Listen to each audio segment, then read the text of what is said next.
CGTN, China Global Television Network.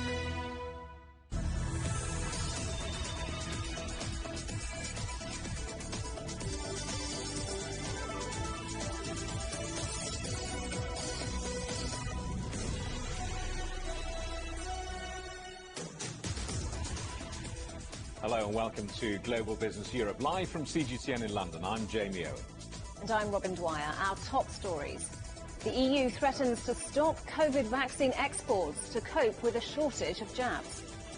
Our other headlines: the World Health Organization gives its seal of approval to Johnson & Johnson's COVID jab. UK Uber drivers get holiday pay, minimum wage and pensions. But what does it all mean for the wider gig economy? If you think your laptop needs a bit of an upgrade, this is the world's oldest computer, a 2,000-year-old device. Plus, Ireland celebrates St. Patrick's Day with a spectacular drone light show.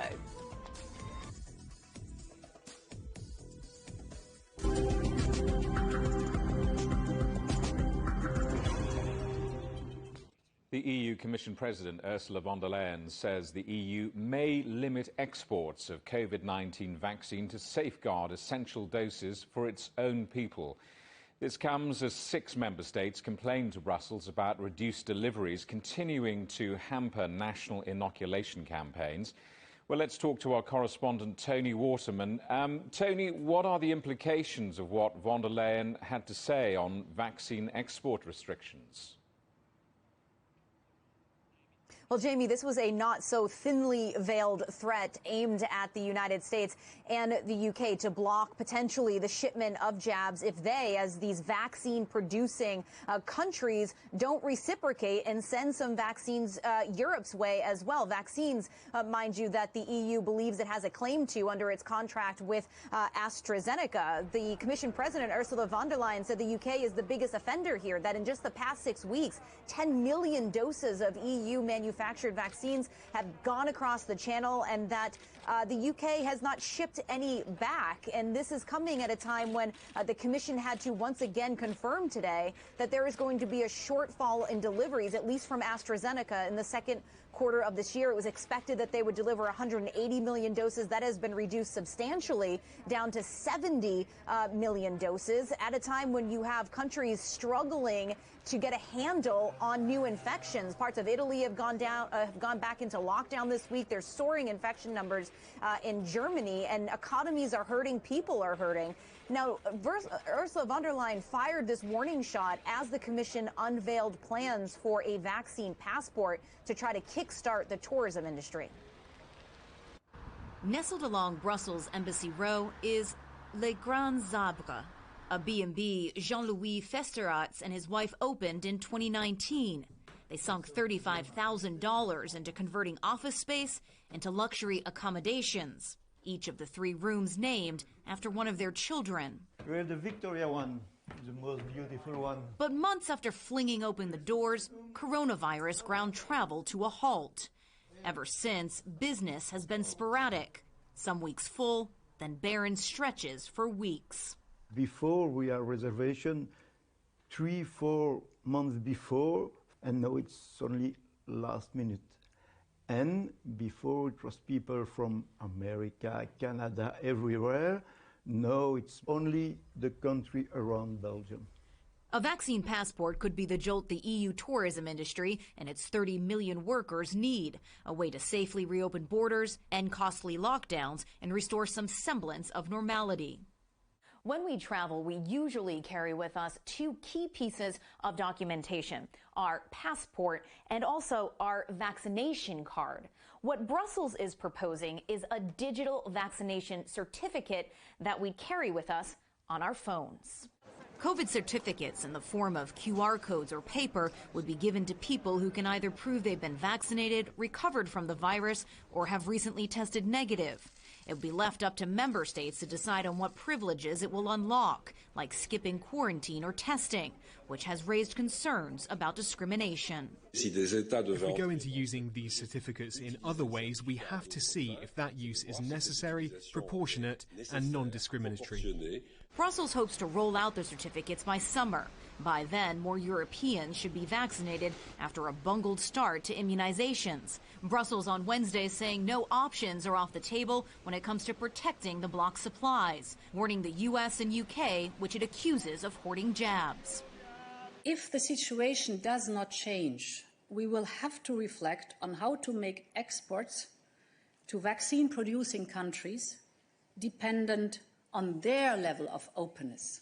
As for Jean-Louis Festerarts, he sees the COVID certificates as a way out of night after night of vacancies, but only if politicians can keep it simple. Tony, the Commission really has to walk a rather difficult tightrope on vaccine passports, doesn't it? Yeah, it's going to be very difficult for Europe to balance safety with reopening its economy. The very last thing that anybody is going to want to see is these economies reopen for summer and then be forced to go back into lockdown because infections are just tipped out of control.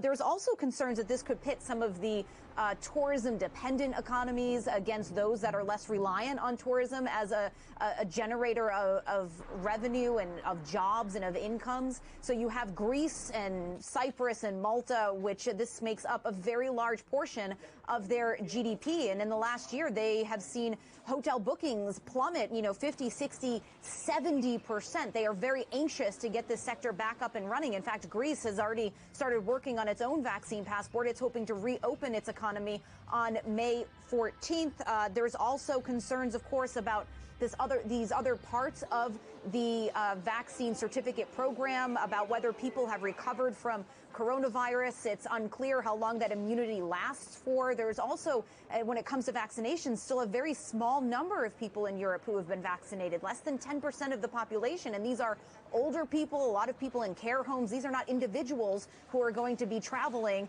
and kickstarting any sort of economy. So there is some difficulties here for them that they're going to have to work through. And the other thing, too, is that this is meant to be a temporary measure. And if we're going to hit that 70% mark that Ursula von der Leyen has, 70% of adults being immunized by the end of the summer, this could be a very short-lived venture. And some are wondering, is it going to be even worth it?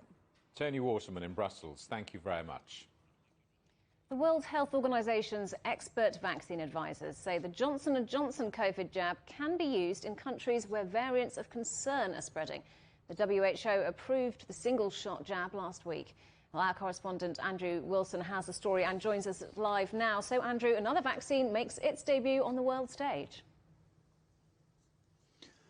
Indeed it does, and by all accounts it's a very good one. It's been given the nod by various countries already, including South Africa, United States, Canada, the European Union, the UK, but now the WHO has put its stamp of approval on it, and why that's important, it means that they can now put it into their reservoir of vaccinations for COVAX, joining just two others, the Pfizer vaccine and the AstraZeneca vaccine, that they consider suitable for international use, even in countries with weaker regulation systems and so on. So they can start pointing this one towards being used in the poorer countries of the world, which is still some cause for frustration amongst the WHO authorities, because they are anxious that the developed countries are hanging on to their vaccine supplies too closely and not doing enough of a distribution. So 500 million doses have now gone to COVAX, the international grouping organised by the WHO. The European Union's put in a bid as well for 200 million of the Johnson & Johnson. The things that makes it so special is that it's a one-dose vaccine, only one jab, unlike all the others that have been allowed so far. And that, if you look at a three-stage vaccination programme, which relies very much firstly on production, secondly on getting it out, the architecture of the rollout, and thirdly for patients being enthusiastic to have it, well, the J&J jab is very good for all of those. One jab is more attractive to patients. It's also easy to transport and handle and so on. In fact, they're calling it already, it's got a nickname, it's called the one and done vaccine. So it looks like this is going to be a successful addition to the armoury of this worldwide vaccine, particularly in Europe, where they're still having such trouble mixing the messages between what their medical authorities are saying, what local governments and national governments are saying, and having real problems with their rollout. The EU is now able to surround the Johnson & Johnson arrival with some enthusiasm and perhaps try and publicly pick up some enthusiasm for its vaccination campaign, which, to be frank, is struggling. So distribution of this Johnson & Johnson vaccine, a plus point, but the vaccine can also be used in countries where they're seeing a surge in concerning variants. Are we seeing more of those being identified? We are, and they did mention today, the WHO, that the Johnson & Johnson vaccine is pretty well armed against the variants that they know at the moment. Public Health England have just identified another variant in the UK. It's been known to be circulating in Asia for some time. It was first identified in the Philippines, but 2 cases of that have now arrived in the UK. It's a P3 virus, which means that it has both the 484 mutation and the 501 mutation. The 484 makes it more transmissible. The 501 makes it more resistant to antibodies. So a double whammy there. However, it is still only being treated as a virus under investigation rather than a variant under investigation rather than a variant of concern, which is a worse label. It was discovered in 2 different cases, one directly linked to travel, the other one still being tracked down at the moment. There's another virus as well that was first identified in Brazil that has had a couple more cases. That's a P1 virus. That is already considered a variant of concern. 2 more cases of that puts that up to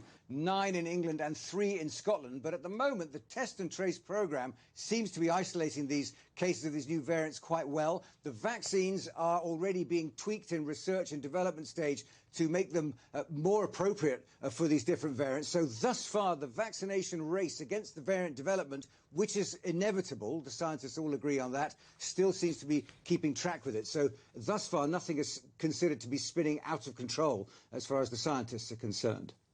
Andrew Wilson, thanks very much. A year ago, France went into its first lockdown. At the time, 148 people had died, and French President Emmanuel Macron said that everybody must stay at home for 2 weeks. A year later, and more than 90,000 people in France have lost their lives to COVID-19. Regional lockdowns are in place, and cases are again on the rise. Ross Cullen reports. Shoppers on the Champs-Élysées in Paris last year. No face masks in sight in February 2020. But the coronavirus was already confirmed to be in France, and the president was forced to act. Nous sommes en guerre.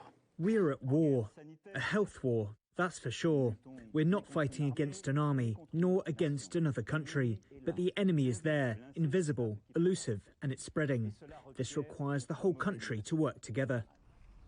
In March 2020, there had been 6,500 confirmed cases. 12 months on, and more than 4 million people have tested positive in France for COVID-19. The president said lockdown would be in place for 2 weeks, but it lasted 2 months, the country more or less shutting down. In many respects, the France of March 2021 looks very similar to March 2020. Cafes and bars remain closed, just as they were last spring. The world's most famous museum, the Louvre, was shut at the time, and like other cultural venues, it remains shut today. The Eiffel Tower reopened last summer after the first lockdown ended and the economy got going again.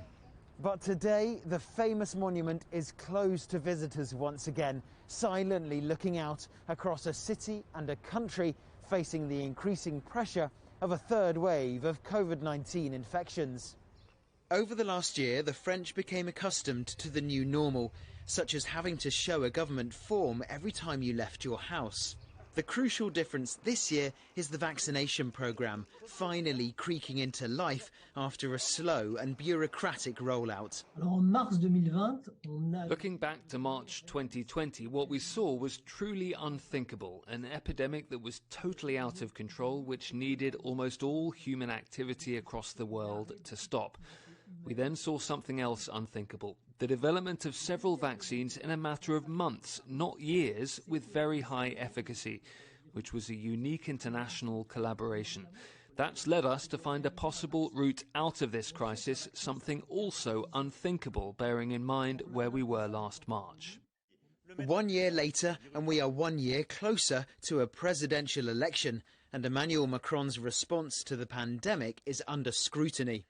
When I evaluate the situation 1 year after the first lockdown, I think it's worrying. I say worrying because it's as though there has not been proper management of the crisis. We don't definitively see a line of focus. We are a little bit lost in France. The messages are very contradictory. The vaccination programme offers some hope for the future, but intensive care units are near capacity. Special planes are evacuating patients from overstretched hospitals, And 1 year on from the first shutdown, the whole country is under a curfew. Ross Cullen, CGTN, Paris. Well, let's explore lockdowns a little further and talk to Professor Dr. Steven van Hoest, Head of Viral Diseases at the Belgian Health Science Institute. Professor, welcome to the show. It's 1 year since many, but not all European countries started lockdowns. Have they been effective? Well, the lockdowns have definitely been effective. The problem is once they are released, and often measures are relaxed a bit too early, the virus can continue to circulate, and then it's often a matter of weeks or months until you have a second surge or a third surge of infections requiring again strengthening of measures. But let's say the first lockdown that we had in Europe in March, April, and I can refer to the one in Belgium, was very effective in reducing the number of cases. The problem is that after they are released too soon, and then we have continuous circulation of the virus, and as soon as there's enough space, enough contacts between people, you get new surges in cases. So it's not really eliminating the problem. OK, who got it right and who got it wrong, and how do you measure that? I don't think there's really a right and a wrong. Overall, when we look at the European situation, most countries did very similar things. A country like Sweden, it was less imposed by the government, so they didn't have obligatory closure of restaurants and cafes. But at the end, the recommendation for the people were exactly the same. You limit your contacts, you stay at home, you work from home, and these were more or less the same recommendations all over. I think mistakes that were made almost everywhere, I think, in relaxing too soon, and as soon as the numbers are a little bit better, giving too much space to the virus. You need a good plan in advance and then stick to that plan. If I look at Europe, I think maybe Germany, they showed the most discipline in following their plan and following their thresholds. But overall, I think it's a difficult situation for most European countries. And the challenges have been very similar for most countries, setting up sufficient testing capacity, contact tracing, and also communication and convincing the people to follow the recommendations, because some things you can impose, but other things you must recommend and hope the people will follow them, especially when it concerns private contacts. Sitting in the UK with a relatively speedy vaccine rollout, there feels like there's light at the end of the lockdown tunnel. I guess if you're watching in France or Germany, you may not feel that. I wonder what is the best way to lift lockdowns, which many countries are now hoping to do? Well, vaccination, for sure. What we need to do is vaccinate, vaccinate and vaccinate and create a more stable situation. If possible, as fast as possible. It's going a bit more slowly in the European Union compared to the UK or compared to the United States. But we're making progress. For the moment, 10% of the 18-plus population in Europe or in the European Union has received their first dose. And we're hoping to accelerate significantly in the second quarter of 2021, especially also with the arrival of a fourth vaccine, the Johnson & Johnson vaccine, which will require only one jab. So we hope that will significantly accelerate the program. Professor, good to talk to you, and thank you very much for coming on the programme, Professor Dr. Steven van Hoest. The UK's P&O Cruises says only vaccinated travellers will be allowed to board one of its cruises around the British Isles this summer. It says passengers must provide proof they've received 2 doses. Other cruise companies like Saga Cruises and Virgin Voyages have introduced similar requirements, but Viking Cruises says it won't ask for proof of vaccination. Europe's largest economy is expected to shrink by around 2% in the first quarter due to lockdown. Germany's Council of Economic Advisers has also cut its full-year GDP growth forecast to 3.1% from 3.7%. The advisers, though, expect the economy to reach pre-crisis levels by the beginning of next year. They say economic recovery hinges on vaccination rollout. The European Union has agreed to a list of Chinese officials to be sanctioned for alleged human rights abuses in Xinjiang. EU ambassadors have approved travel bans and asset freezes on 4 Chinese individuals and 1 entity. The sanctions are expected to be approved next week. China warned against the measures, saying it will not back down if Brussels interfered in its affairs. Beijing denies human rights violations in Xinjiang. Chinese companies targeted by an investment ban imposed by the Trump administration are considering suing the US government. Reuters reports that some of the banned Chinese companies are in talks with US law firms.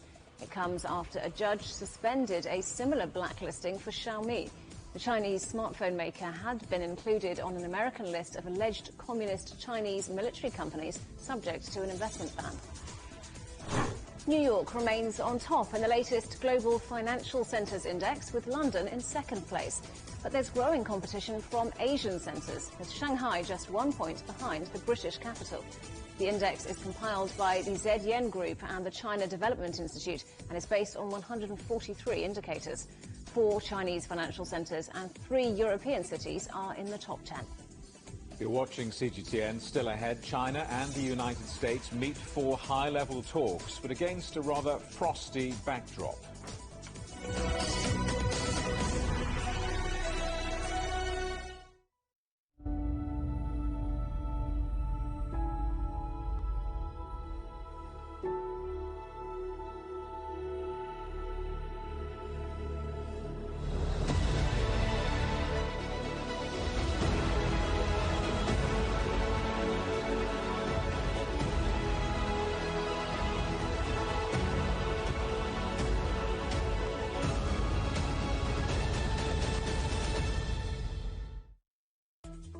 Search CGTN Europe wherever you get your podcasts to subscribe to The Agenda podcast. The Agenda with me, Stephen Cole, always gets to the heart of the story.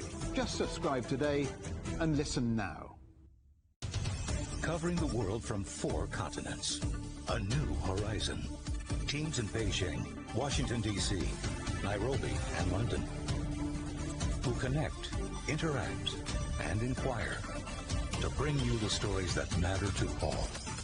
The Link, only on CGTN. Don't forget you can sign up to our daily newsletter. We bring you all the top business headlines straight to your inbox. So sign up for free at this address. CGTN.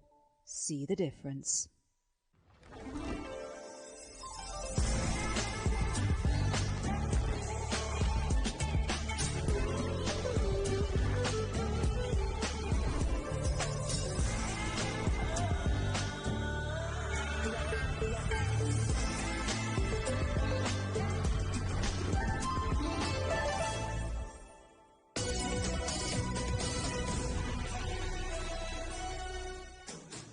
Hello, welcome back to Global Business Europe, live from London. Quick reminder, CGTN is available to watch for free on all the major digital platforms, on Smart TV, online at Roku, Apple TV, Amazon Fire, Android TV. You can also find us on YouTube and Dailymotion, as well as CGTN.com and the CGTN app. Now, Alaska is the coldest state in the United States and is the backdrop to what could become rather frosty talks between China and the United States. Relations between the two are the worst they've been for decades. The latest row comes after Washington announced sanctions against an additional 24 Chinese and Hong Kong officials over Beijing's changes to legislation in the territory, a move condemned by China. Well, let's talk to CGTN's Mark New, who's in Anchorage for us, Alaska, where those talks will take place. Mark, how do you see this going? How are things going to pan out?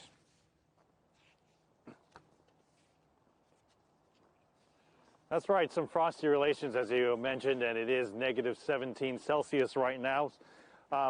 Frosty relations because even going into this meeting, there was some disagreement about how to characterize it, with the Chinese Foreign Ministry spokesperson saying that they will have a high-level strategic dialogue. Blinken, on the other hand, has said that this is not a strategic dialogue and that there's no intent at this point for a series of follow-on engagements. So right off the bat, disagreement about how to characterize it. Notice that he said at this point, which means perhaps anything can result from this. Well, this White House senior administration officials say they want to show a united front, which is why this is a bit different. In fact, they have a U.S. Secretary of State and a National Security Advisor negotiating at the same time. This is a very rare case because they want to show that their public and private message is the same. A senior U.S. administration official also made the point that they really want to show that there's no space between the National Security Advisor and the U.S. Secretary of State, saying that China has at times played this up in the divisions between them. They really want to show a united front. Perhaps some low expectations, and they do not plan to negotiate specific details of issues outstanding, according to the U.S. side. They simply said they are not there yet. They also say at the conclusion that there will be no joint statement. They really see this as a chance to an initial discussion to understand one another's interests. Jamie. Mark, despite these very clear differences, the two countries do share common goals, don't they?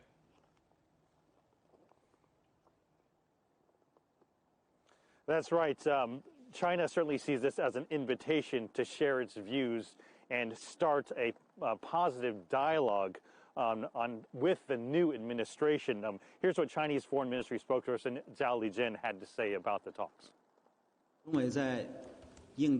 China and the US share a common mission in tackling climate change and helping with post-pandemic global economic recovery. The two sides have broad common interests. They should strengthen collaboration on related issues and play a leading role in the international community. China-US cooperation can not only benefit the two countries, but also the world. A confrontation between them would violate the interests of the international community.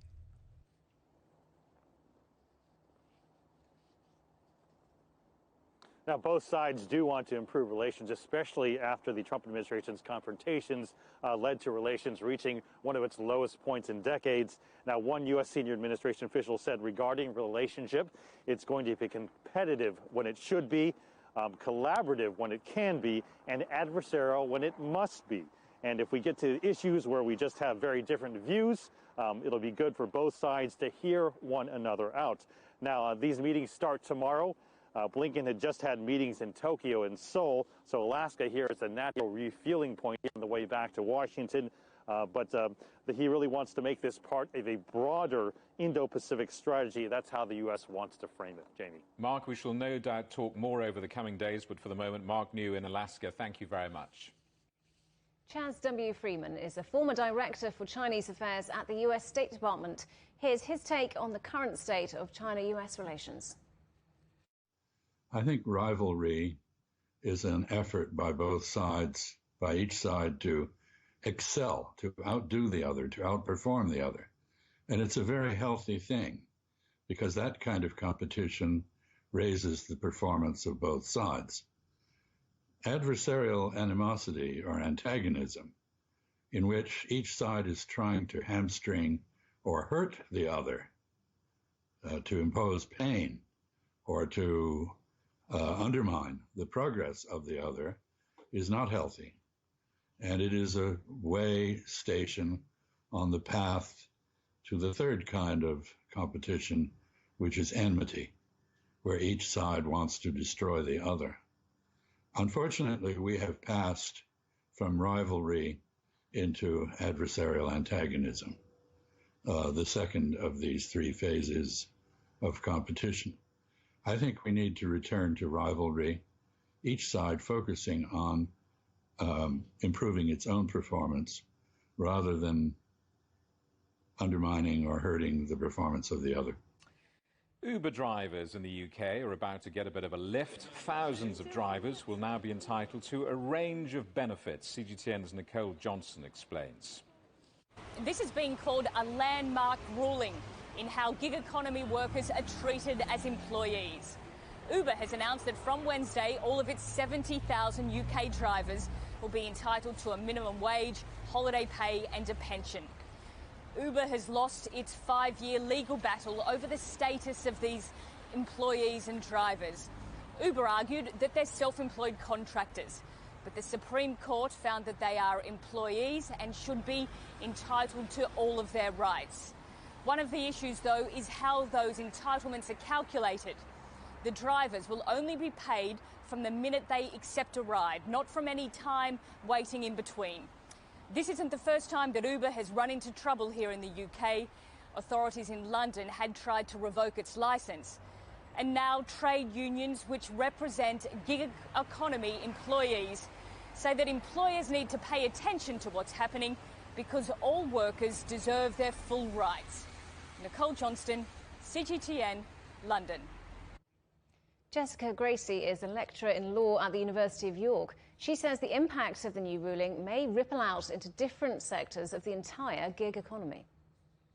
I think this sets a huge precedent because I think, it's had so much coverage up and down the country and elsewhere in the world.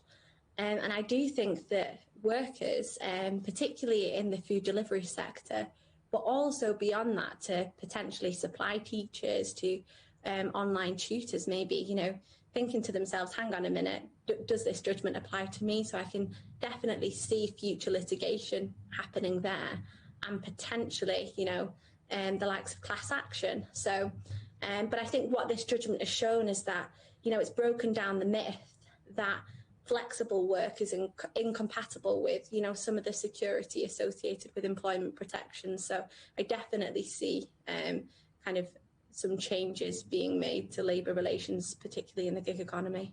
So do you think we might be seeing the beginning of the end for the gig economy in the UK? It's responsible for 5 million jobs in the UK. Might some of those now be at risk?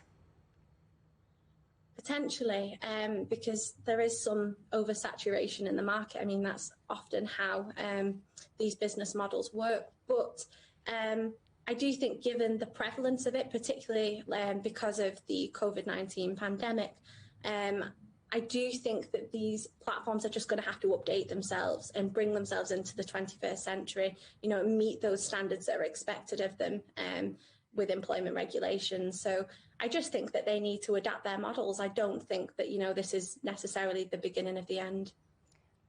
So what are the implications for users of companies like Uber, particularly when it comes to the kind of prices they might pay for services?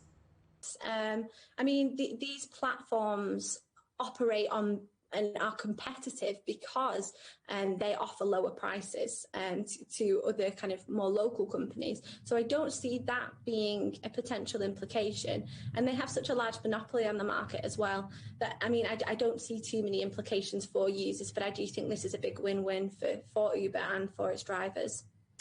And where do you see the future of labour relations headed in the next few years? Well, I think, as I was saying earlier, that this is a real step in the right direction because it has brought this idea of flexible work in the gig economy up to the standards of the 21st century. So I do think that, we are going to be seeing some changes, potentially policy changes through Parliament, but I think mainly there'll be quite a lot of litigation kind of trying to bring the other platforms up to the same standard. So hopefully we're going to see lots of flexibility, but also with the security associated with those employment protections as well. Shares in BMW jumped in German trading after the company forecast significant profit growth for this year. The car maker has also been setting out its green agenda. BMW wants about 90% of its vehicle lines to have all electric models ready by 2023. The electric BMW i4 will also be launched 3 months ahead of schedule. Well, Trent Murray is in Berlin for us. So, Trent, how has BMW seemingly managed to weather the storm that's happened over the past 12 months? Yeah, well, Robin, a bit of a bumpy road for BMW over the past 12 months, of course, off the back of the pandemic. The headline number is the BMW Group's net profit declined by some 23.2%, a profit of 3.86 billion euros, down from around 5 billion euros the year before. But they said those losses could have been a lot worse, and they pointed to the economic recovery in China over the past 12 months. They said that has really helped sales. Moving forward, though, the company says it's not completely out of the woods yet. It is saying that across the group, which includes cars like Mini Cooper, the core BMW brand, as well as Rolls-Royce, they are confident that things are going to rebound significantly. But Nicolas Peter, who sits on the board, he said the company still has some risks down the road. 2021 wollen wir wachsen In 2021, we want to grow and increase profitability. At the same time, we are ready to react quickly and with flexibility to any further developments which could happen under the current climate of unknowns. We have come into 2021 strong for the year. We are nonetheless expecting volatile developments. In the automobile sector, we are aiming for a free cash flow of over $4 billion. And what details did we get from BMW about new models it intends to bring to market? Yeah, what really joined its chorus of competitors when it said electric very much is the future for BMW. It said by 2030 it wants half of all of its sales to be on electric cars. And as you mentioned, they did also bring forward the release of this new i4 car. That is one that is quite hotly anticipated in the industry because it's an electric car which is very similar to the look and feel of the highly successful BMW 3 Series, which for a very long time has really been the bread and butter of BMW and its profits. The company was also asked, though, if it could see the complete end of the petrol combustion engine. They wouldn't be drawn on that. They said that wasn't a decision for them, but one for the markets. OK, Trent Murray in Berlin, many thanks. You're watching CGTN. Still ahead, going Dutch. The Netherlands goes to the polls. The Prime Minister has cast his ballot. But will Dutch voters support him in the general election?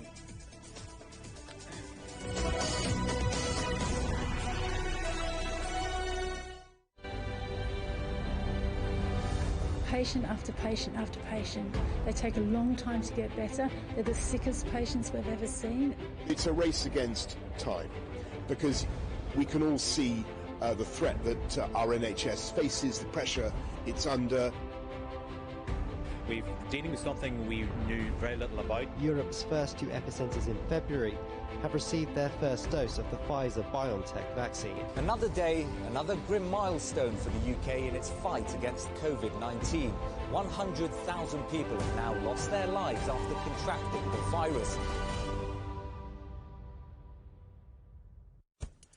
On the agenda with me, Stephen Cole, we look up into space. We look down into data. We look at debt. We look at politics. We look at opioids, climate change. We look at all the issues that really matter around the world. But you matter too. We want to tell the stories you want to see and hear about. Make it your agenda.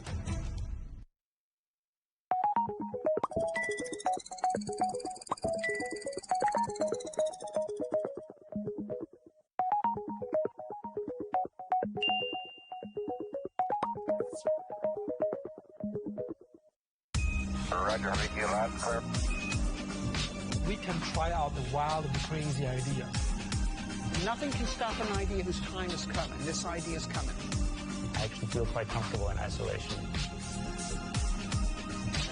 We should all be very basic when we try to save the world. Awesome! We hope it will happen. We have to live in hope. The agreement is signed. But what is the real deal now the UK has left the EU?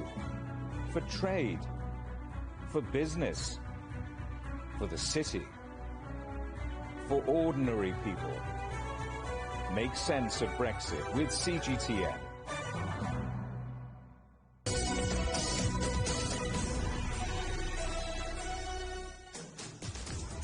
Welcome back to Global Business Europe with Jamie Owen and Robin Dwyer. Our top stories.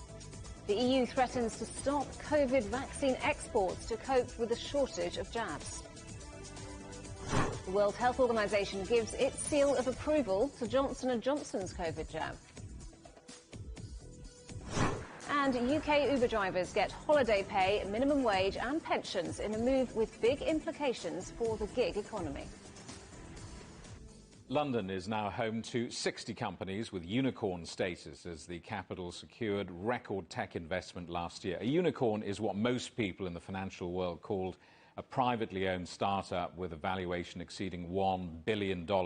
Juliette Mann has all the details. Juliette. Thanks very much, Jamie. Well, yes, despite the challenges of the pandemic and Brexit uncertainty, London is cementing itself as Europe's hub for tech investment. And the tech space is becoming more and more important to the UK economy. So let's start with some of the really big numbers to give you an idea of the opportunity here. The UK tech startup and scale-up ecosystem is valued at $585 billion. Now, that's 120% more than in 2017 and more than double the next most valuable ecosystem, Germany. You can see there $291 billion worth. Now, Tech Nation, their annual report says venture capital investment into UK tech firms reached $15 billion last year. That's $278 million higher than 2019, which in itself was a record-breaking year. Now, that places the UK third globally behind the United States and China. Now, 6 London-based companies secured valuations of over $1 billion in 2020. Octopus Energy, electric car company Arrival, which is now listed on the Nasdaq, incidentally, Kazoo, Infobip, Gusto, and online events startup Hopin. And it's been a very strong start to 2021 as well, with an additional 5 unicorns created this year, already including Starling Bank and insurtech Zego. So is this the golden age of UK tech? And what does it all mean for jobs and growth? Well, let's ask Ross Shaw. He's the founder of Tech London Advocates, a campaign group promoting the capital's technology sector. Thanks ever so much for joining us. Now, looking at Tech Nation's list, I'd say that the top 30 cities for investment in 2020 were dominated by US cities. But London is disproportionately successful, really, especially when you compare it to its economic size. So what is it about London? Well, I think it's a number of factors driving that. First of all, it's the talent that we have in the capital. Great diverse talent from the UK, from across Europe, and from around the world has been a key ingredient to creating these startups, scale-ups, and now the tech unicorns that you've mentioned. We have deep pockets of investment here, and we're attracting investment from overseas. We also have favorable government policies to encourage growth in the sector. All of that sits within London, and whether it's fintech, AI, health tech, cyber, blockchain, you name it, London is demonstrating that it has a broad, diverse group of tech verticals, all doing very well. Hang on a minute, wasn't Brexit meant to spook investors and entrepreneurs? Sure, fair question. And I think we've lived with a number of years of uncertainty, and I often joke that British entrepreneurs are the most resilient in the world because we threw, uncertainty around Brexit, and then we threw in a global pandemic. But I have to say that since Brexit, we've still seen a lot of money flowing in. We've seen many of these businesses grow and expand. In fact, since lockdown, we've seen a 40% increase in tech vacancies. So I think, the world certainly and rightfully has questions about Brexit and what it means. But as it relates to the digital and tech sector in London and more broadly in the UK, I think they very much like what they see, and the track record is building through all of these tech unicorns. Now, you mentioned tech vacancies, so I'd like to talk about people, because last week on the show we had the CEO of insurtech Zego, and he talked about his plans to double staff headcount. So when we look at Brexit and the very strict immigration policies, how far does that get in the way of attracting talent? It does have an impact. Let's be real about that. I mean, we benefited for a number of years from freedom of movement, and we no longer have that. And my group, Tech London Advocates, we've worked very closely with the government, with the Home Office, to make what are called the Tier 1, the Tier 2 visas very attractive, to make sure that we continue to have that pipeline of overseas talent. We want to make sure that we still bring in overseas students, because some of them, whether they're from China, from India, or elsewhere, decide that they want to stay here. So we have to really work hard on the overseas talent equation, but equally we have to invest in homegrown talent. I'm very involved with a number of digital skills initiatives. We have to really equip the British workforce with digital skills for the future. The good news is that many people coming into the workforce do have these skills, but we're talking to schools, colleges, universities to make sure that we keep that pipeline going and introduce things like lifelong learning. So if you're a 50-something like me and you have to work for another 10 or 15 years, you still have the right skills to be employed in the digital and tech economy. So those two things taken together are key factors that we're working on collectively, not just in London, but across the UK. 10 to 15 years. I wager, Ross Shaw, that you're going to be working for a lot longer than that. So education, education, education. Thanks very much. You're absolutely right. Thank you. Now, it's the final day of voting in the Netherlands general election. Voting was spread over 3 days due to the pandemic, with the election regarded by many as a referendum on the government's handling of COVID. Incumbent Prime Minister Mark Rutte is aiming for a 4th term. Well, our correspondent Stefan de Vries is in The Hague for us. So, Stefan, how big a role will the pandemic and the government's handling of it play in this election?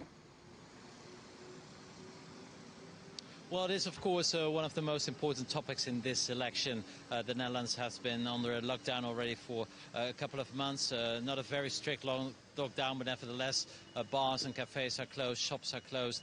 So the citizens asking themselves, when is this going to end?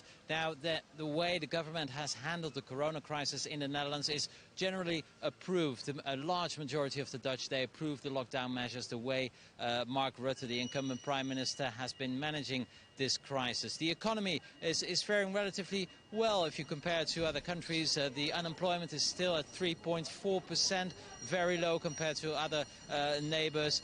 So the Dutch know that their country is doing well, and they also appreciate the way Mark Rutte is handling this. He is, although tainted by some scandals, but strangely enough, it doesn't seem to affect him at all. Mark Rutte is the person who always smiles, whether it goes wrong or goes well, it doesn't really matter, and that is going to pay off, this attitude of him, the Prime Minister who has already been a Prime Minister of the Netherlands since 2010, so over 11 years.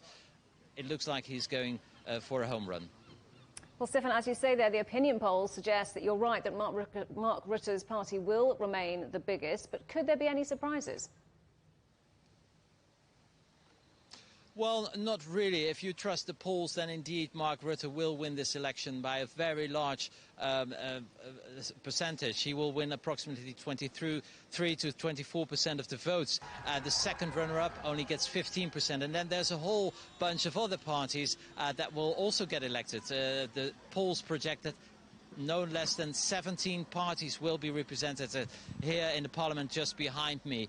There will be some newcomers. That will be the main surprises. A small right wing, a new party that will probably get 2 to 3 seats of the 150 seats, and a very pro-European party is called Volt. They also will probably get 2 to 3 seats. So the surprises will be on the fringes, on the margins. But in general, it is expected that the current coalition, a four-party coalition from mid-left to, let's say, centre-right to centre-left, will continue its work after these elections. So unless there are major surprises at the end of this night, Mark Rutte can almost be certain of his 4th term as a Prime Minister of the Netherlands. Stefan de Vries in The Hague, many thanks. The former French President Nicolas Sarkozy is back on trial, this time over claims of illicit financing relating to his failed 2012 re-election campaign. Earlier this month, Sarkozy became the first post-war French president to be given a custodial sentence for corruption. In this latest trial, he's accused of spending almost twice the amount permitted on election campaigns. He denies any wrongdoing.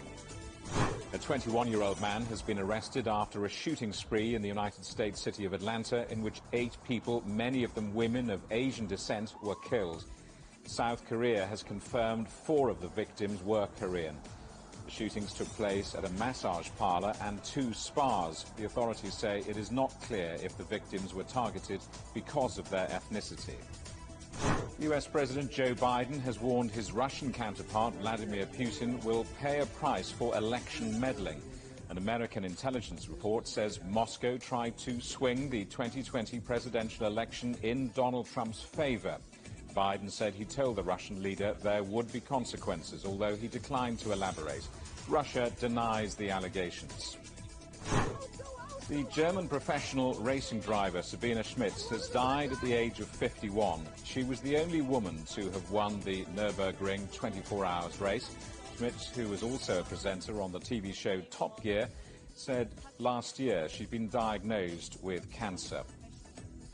New Delhi has been voted the most polluted capital in the world for a 3rd year running by the Swiss monitoring group IQ Air. This comes despite an 11% reduction in particle levels due to lockdowns. India's Environment Minister says small changes being taken now will improve air quality. IQ Air and Greenpeace estimate 54,000 premature deaths occur due to air pollution. You're watching CGTN, still ahead. Think your laptop needs an upgrade? We'll tell you about the world's oldest computer next.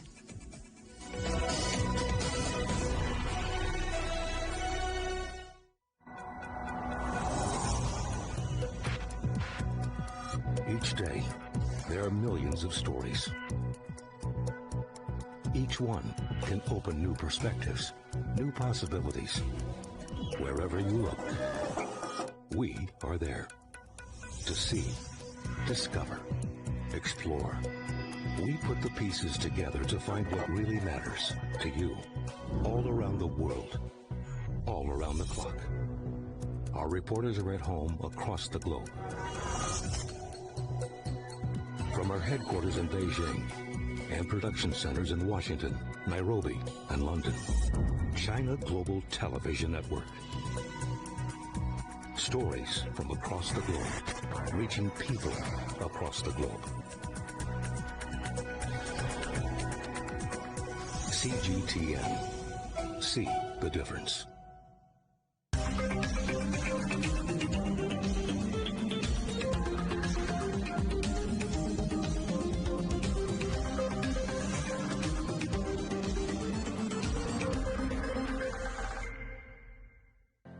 Murray, what would you say is a good question? Stephen, I'd say it's one where there's always more than one answer.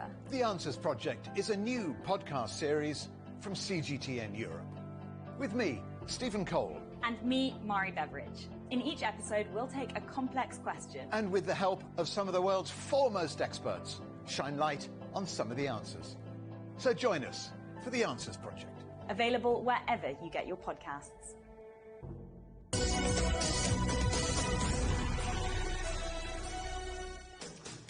Hello, welcome back to Global Business Europe. Almost a year since the UK first went into lockdown, a new project aims to remember those who've lost their lives to the virus by planting trees. The initiative could also benefit the planet, as Nuija Barkle explains. The idea here is a simple one. For every life lost during the pandemic, a new tree will be planted. The project, which is called the Forest of Memories, is kicking off here in Runnymede on the outskirts of London. But its organisers are hoping similar forests will spring up around the UK. I really needed a way to try and remember who these people were, to understand how is it that they passed away, who were they, what were their aspirations, what were their dreams. The way it works is pretty straightforward too. Anyone can buy a tree and donate it online. Those who've lost a loved one can also dedicate a tree in someone's memory, free of charge.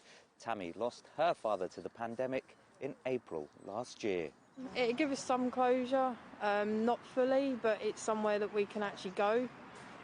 We had 3 weeks where we couldn't see him before we lost him, and then it was FaceTime at the end, so it's just not normal.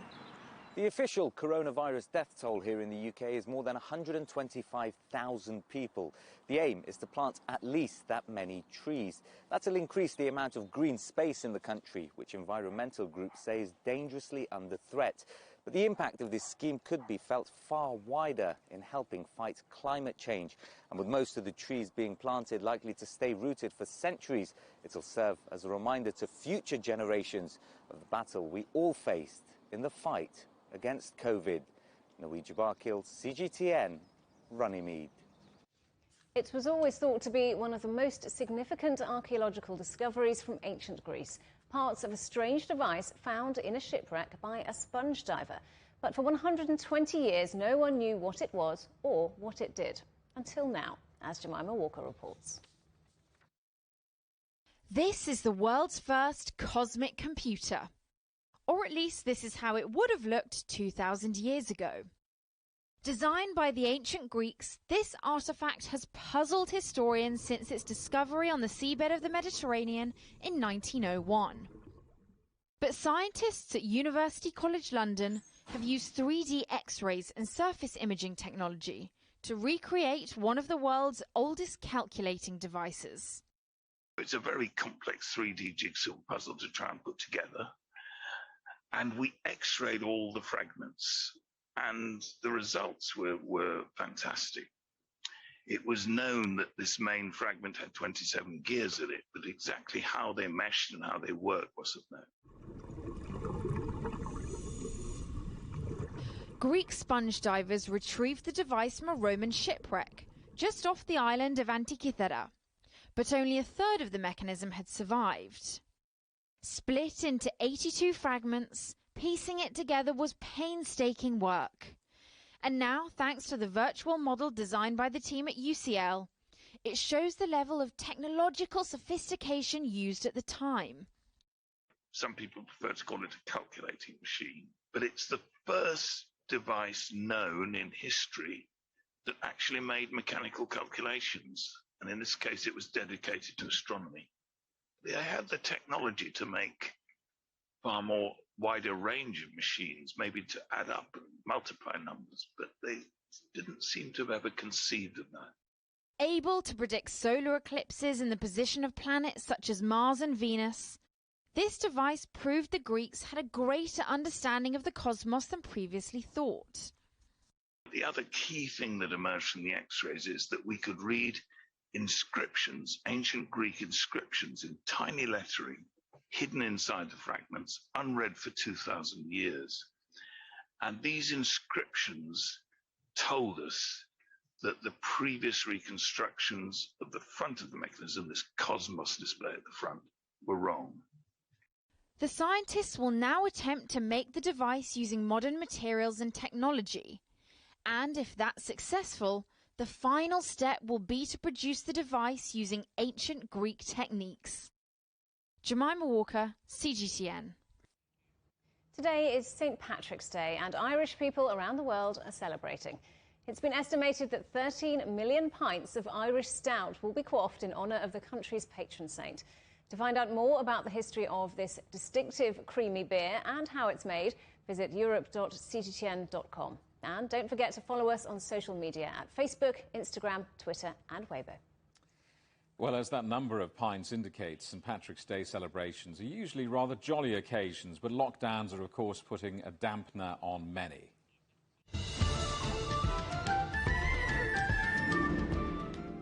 Promising to come back stronger, Dublin has created a film featuring 500 lightweight drones buzzing around the capital's landmarks and creating classic Irish images. The work, Orchestra of Light, was made to provide cheer as the country's lockdown continues. Tourism bosses say they hope the film will remind people of all Ireland has to offer when travel is no longer restricted.